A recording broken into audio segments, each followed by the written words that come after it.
what do I hear most from people? I heard it at the Planning Commission, I heard it at the Comprehensive Plan Advisory Committee. Property maintenance, condition of the property. I went to the Planning Commission for a recommendation on behalf of my client, a recommendation on the zone change. I explained to the Planning Commission in detail, numerous times, that it's a recommendation for a zone change. You can't take into account property maintenance issues or site plan details. That's not the role. The question is does it make more sense to be an R3 versus I1? The chairman, who was the first to respond when I was done with remarks, stated that he heard everything I said about what they should be considering. However, he had just been at the property and he needs to address site plan details and conditions of the property. Okay, that's fine. Comprehensive Plan Advisory Committee the following week or 2 weeks later. The individuals on the committee admitted that they can't separate the current property conditions from a recommendation on whether or not to amend the comprehensive plan to allow for the R3 zoning. I give them credit. They admitted it. They said, we can't separate it. We have to take it into consideration. So let's put it on the table. Let's talk about property condition. First of all, it's not a rat hole full of building violations. There was one building violation when they inspected. Section 8 would never put people in there if they were building significant building violations on the property. It's not a building code violation mess. It's misinformation that's out there, people stating, because they don't want the project for whatever real reason, and they're saying, oh, it's building code, I heard this, I heard this. Even Dr. Spring's letter, she says, I've heard that, I've received information that. All of this hearsay, all of this misinformation to the detriment of my client. Property maintenance. Let me ask you a question. My clients bid for the property and won. They invested $1.8 million of their own money to purchase this property to operate it as a commercial apartment complex. Once they started, they were immediately told that you don't have a valid sewer connection and we're going to disconnect you.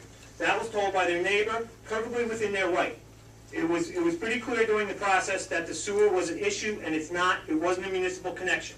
I take no objection. I'm not saying that the neighbor didn't have the ability to say that. Okay? So they lose their sewer. And then the history with the town, the experience I just explained with the town, where they were told everything's fine, just get this certification for your alarms and send it in, and then they were told you can't be there, get out. Subsequent to that, during the course of the litigation, the town offered to settle the litigation with a number of conditions. The first condition, and this is in the March 19th letter, was that my client was required to give up for free a significant portion of their property to the town. Thank you for investing and paying $1.8 million for a piece of property. If you want it legal, then you have to give us half of it. And on the side you're keeping, you have to build and install a road at your significant expense. That was what the previous town administration offered as a settlement to my clients. Give us half your property. Now, if that's you, as a property owner, would you invest one dime in your property knowing this is what's hanging over your head? You'll never be legal unless you give us half of it and build a road? Would you invest any money? Of course not. Because the risk is out there that the town is coming to shut you down and kick you out because you won't give them half your property. My clients are prepared to make a substantial investment into the condition, the appearance, the cosmetic appearance of the property. They don't have to do anything for the code, the building code, because it's in compliance. They're ready, they're willing, they want to make that investment.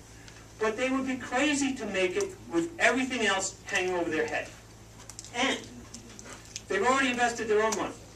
What do you do as a smart business owner when you want to invest in the appearance, the cosmetic, the conditions of your property? You go to a bank. You use the bank's money to improve your property. You take a loan. I would ask any of you, what bank is going to give my clients $1 in light of what they're facing? The bank would say, you're about to lose your sewers, you don't have the proper zoning, the town can come in and shut you down at any time. No one's going to loan to them. How can they possibly improve the property if they can't get it legalized first? So anybody that has concerns about the condition of the property, let me put them to rest. First of all, it's not as bad as people make it out to be. Again, it's misinformation. I suspect it's more about things other than the condition of the property, that people were opposed to this. My client is prepared to make a substantial investment to improve the property. But he's not in a position to do it until his issues are straightened out with the town. By way of conclusion, and again, I would refer you to our chronology set forth in the March 19th letter. Our client hasn't been treated fairly by the town. There are elements in the town, there are elements in town government that are actively opposed or passively opposed to my client's project.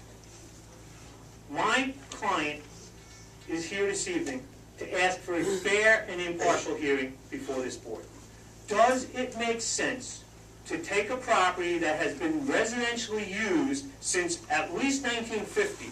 We have evidence that shows the property was available for lease, apartments were available for lease by the public at large since at least 1950, 60 years ago.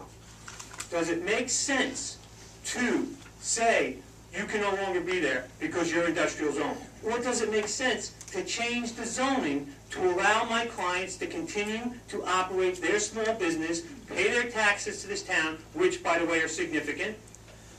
Does it make more sense to change the zone to allow them to be there? We believe it does. We're asking you to view it fairly and impartially. And I would, in light of the fact that there is so much information, reserve a right, if that's okay, to respond if I do hear any grossly inaccurate statements during the course of the public hearing, if that's acceptable. Thank you.